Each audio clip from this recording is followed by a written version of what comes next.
Gents, we'll start with the censure motion. James, obviously you're down in Canberra. I've said my piece. I can't defend it. I think there was a lot of politics involved in that censure motion. I think it is a very grave thing to censure a former Prime Minister. But here we are. We saw the crossing of the floor by Tasmanian Liberal Bridget Archer. No surprise there. Karen Andrews abstained, so she sent her message loud and clear.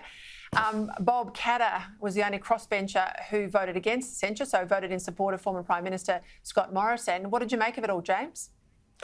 Well, look, I mean, I agree with everything you said before. It's a very political move by Labor, but at the same time, you know, there's really no good explanation for what Scott Morrison did, especially because the only time he actually used these powers was around that PEP 11 petroleum exploration license off the sort of central coast of New South Wales during the election, or before the election. So that all just doesn't ring right to me. The thing that really struck me, though, was Scott Morrison's speech to Parliament in response to the motion. There were elements almost of this sort of Nixonian element to it. You know, he talked about bitterness destroying 100%. people in Parliament, which was very much like Nixon talking about bitterness or hatred only destroying you if you let the hate destroy yourself. It was a weird and interesting speech.